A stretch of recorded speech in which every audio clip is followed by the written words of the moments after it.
एक रोज बादशाह से कहा कि वो कहीं सैर करने जाना चाहती है। बादशाह को उमूर मुमलिकत से फुर्सत नहीं मिल रही थी, वो बहुत मसरूफ रहता था। इसने शहजादी नाजी से कहा, शहजादी आजकल तो हम बहुत मसरूफ हैं, जैसे ही मौका मिलेगा हम आपको पहाड़ों, दरिया और जंगल की सैर के लिए ले जाएंगे।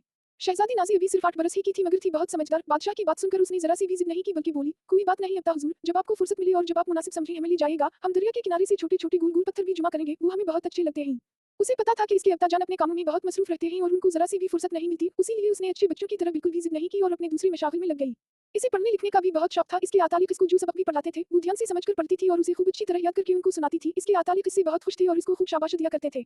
इसको एक और भी शौक था और वो शौक था कहानी सुनने का। वो रोज रात को सोते वक्त मलका से कहानी सुनती थी। मलका ने उसे वो तमाम कहानियां सुना दी थी जो उसने बचपन में अपनी मां से सुनी थी। शहजादी कहानियां सुनते हुए मुख्तलिफ सवालात भी करती रहती थी जिसकी वजह से इसकी मालूमात में भी इजाफा होता रहता था। उसे पौधने और पौधनी की कहानी बहुत अच्छी लगती थी।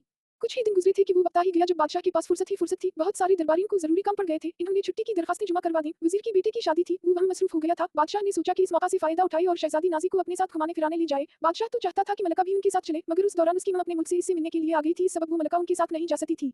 जब ये तय हो गया कि घूमने फिरने कब जाना है तो बादशाह ने तैयारी का हुक्म दे दिया। सारी तैयारियां जल्द ही मुकम्मल हो गई। अगले रोज इन्हें सफर पर निकलना था। शहजादी नाजी बहुत खुश खुश फिर रही थी और हर एक को बता रही थी कि कल वो दरिया, पहाड़ और जंगल तफरी करने जाएगी। जब उसे मलका नजर आ तो वो भागकर इसके पास पहुंची। अम्मी हुजूर आप वो बात भूलें तो नहीं, इसने पूछा। मलका ने हैरानी से कहा, कौन सी बात? ये ही कि कल हम अब्ता हुजूर के साथ घूमने फिरने जाएंगे। मलका को हंसी आ गई, बोली, हम कैसे भूल सकते हैं शहजादी, सुबह से अब तक ये बात आप हमें 10 मरतबा से ज्यादा बता चुकी हैं।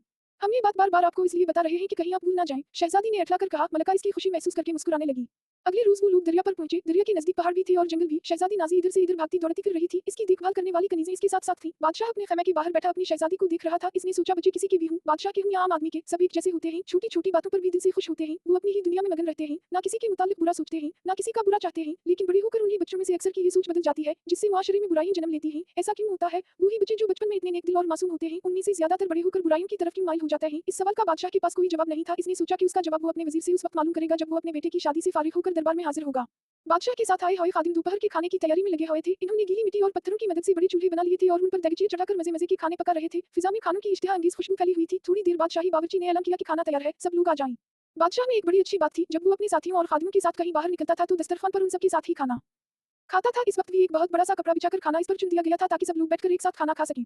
शहजादी नाजी खाने से पहले हाथ जरूर धोती थी। इसकी अम्मी ने उसे बता रखा था कि खाने से पहले हाथ धोने से हाथों पर लगे गंदगी के जरासीम साफ हो जाते हैं और खाने के साथ पेट में पहुंचकर इंसान को बीमार नहीं करते।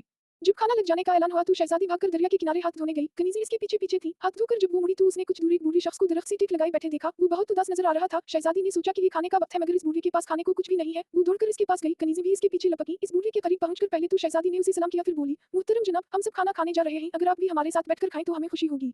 बूढ़े को बहुत भूख लग रही थी। शहजादी की बात सुनकर वो खुश हो गया और उठकर इसके साथ चल पड़ा। बादशाह के नजदीक पहुंचकर शहजादी ने कहा, अब्ता हुजूर, ये मुहतरम बुजुर्ग भी हमारे साथ खाना खाएंगे। बादशाह ने खौशदगी से कहा, जरूर जरूर। फिर इसने इस बूढ़े शख्स को अपनी बराबर में बिठाया। वो शहजादी की इस बात से बहुत खुश था कि इसने बगैर किसी के कहे एक भूखे इंसान का ख्याल रखा। बादशाह ने दिल ही दिल खुदा का बहुत शुक्र अदा किया कि इसने दूसरों का ख्याल रखने वाली बेटी अता की है। खाने के बाद सबको निहायत खुशबूदार और खुश जायका शरबत पेश किया गया। जब सब लोग खाने पीने से फारिग हो गए तो वो बूढ़ा शख्स उठा। इसने शहजादी से कहा, जीती रहो शहजादी, तुम एक बहुत ही नेक और अच्छे दिल की लड़की हो। तुमने शहजादी होने के बावजूद एक गरीब आदमी को खाने की दावत दी, खुदा तुम्हें खुश रखे। शहजादी नाजी ने कहा, मुहतरम बुजुर्ग, हमारी अम्मी हुजूर ने हमें बताया था कि किसी को खाना खिलाना बहुत सवाब की बात होती है। जैसी भूख हमें लगती है ऐसे ही दूसरों को भी लगती है। हमने देखा कि खाने का वक्त हो गया है मगर आपके पास कोई खाने की चीज नहीं है तो हम आपके पास गए। हमें खुशी है कि आपने हमारी दावत कबूल कर ली थी।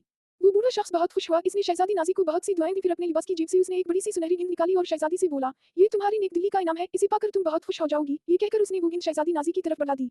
शहजादी नाजी ने बादशाह से कहा, अब्ता हुजूर, अगर इजाजत हो तो हम ये गेंद ले लें। बादशाह ने अपने गले से कीमती मोतियों का हार निकालकर उस बूढ़े शख्स की तरफ बढ़ाते हुए कहा, जी शहजादी, आप ये गेंद बखुशी ले सकती हैं। शहजादी नाजी ने गेंद ले ली मगर बूढ़े शख्स ने हार नहीं लिया और बादशाह से बोला, शुक्रिया बादशाह सलामत, मुझे उन चीजों की जरूरत नहीं है, आप खुशकिस्मत हैं कि इतनी अच्छी और नेक बेटी के बाप हैं। ये कहकर उसने एक ताली बजाई। दूसरे ही लम्हे वहां इस बूढ़े की जगह एक हसीन वाऊ जमीन परी खड़ी मुस्कुरा रही थी। सब लोग हक्का बक्का रह गए।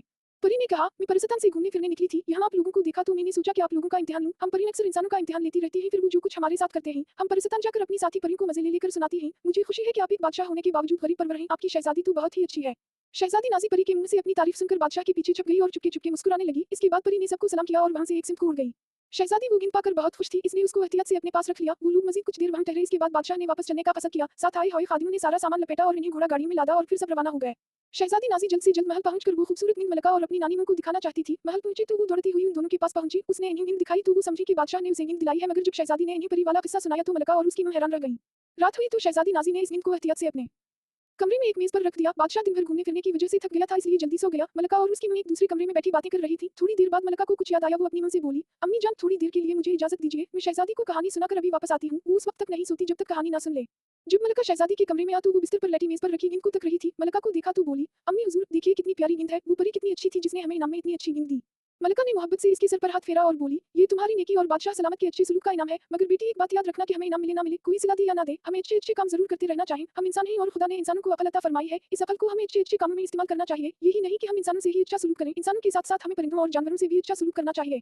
मलका इतना कहकर थोड़ी देर के लिए खामोश हुई थी कि अचानक कमरे में जलतरीन से बजने लगे। दोनों ने चुपकर इस तरफ देखा जहां से आवाज आ रही थी। आवाज नींद में से आ रही थी और न सिर्फ आवाज आ रही थी बल्कि इसमें से रंग बिरंगी रोशनी की किरणें भी फूट रही थी। मलका तो कुछ खौफजदा सी हो गई, मगर शहजादी बिस्तर से उतरकर नींद के करीब गई और उसे दिलचस्पी से देखने लगी। अचानक नींद का एक छोटा सा हिस्सा किसी दरवाजे की तरह खिला और इसमें से एक एक करके नन्हे नन्हे सात बोने बाहर निकले। इन्होंने खूबसूरत रेशमी लिबास पहने हुए थे और छोटी छोटी लंबूतरी टोपियां उनके सर पर मुड़ी हुई थी। इन्होंने मेज पर खड़ी खड़ी शहजादी को झुककर सलाम किया, फिर एक बोला, शहजादी हफ्ते में कितने दिन होते हैं? शहजादी ने फौरन जवाब दिया, 7। बिल्कुल ठीक, बूने ने खुश होकर कहा, हम 7 बूने हैं, हर रोज रात को 7 बजे इस जादू की नींद से निकला करेंगे। हम में से हर एक बूना रोज एक नई कहानी सुनाया करेगा। 7वें रोज हमें 2 कहानियां सुनने को मिलेंगी। वो कैसे? शहजादी ने दिलचस्पी से पूछा। हर 7 दिन बाद आप भी हमें एक कहानी सुनाया करेंगी। हम सबको कहानियां सुनने का बहुत शौक है। कहानी खत्म हो जाती है तो हम फिर अपनी नींद में वापस चले जाते हैं और अगले रोज के 7 बजने का इंतजार करने लगते हैं। उनकी बातें सुनकर मलका के दिल से बनू का खौफ खत्म हो गया था। वो शहजादी से बोली, तुम तो बैठकर कहानी सुनो शहजादी, मैं अम्मी हुजूर के पास जाती हूँ, वो इंतजार कर रही होंगी। मलका के जाने के बाद सारे बोने छलांग मारकर शहजादी के बिस्तर पर पहुंच गए। शहजादी भी बैठ गई और सारे बोने उसके इर्द गिर्द बैठ गए। थोड़ी देर बाद एक बोने ने खनखार कर अपने गले को साफ किया और फिर कहानी सुनाना शुरू की। कहानी शुरू होते ही शहजादी नाजी खुश हो गई क्योंकि बोना इसकी पसंद की पौधने और पौधनी की कहानी सुना रहा था।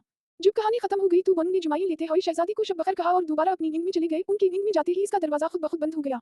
शहजादी नाजी बहुत खुश थी और दिल ही दिल में इस मेहरबान परी का शुक्रिया अदा कर रही थी जिसने उसे इतनी खूबसूरत नींद दी थी जिसमें 7 बोने रहते थे और अच्छी अच्छी कहानियां सुनाते थे। इस नींद को देखते देखते शहजादी भी नींद की वादियों में खो गई। आज की अच्छी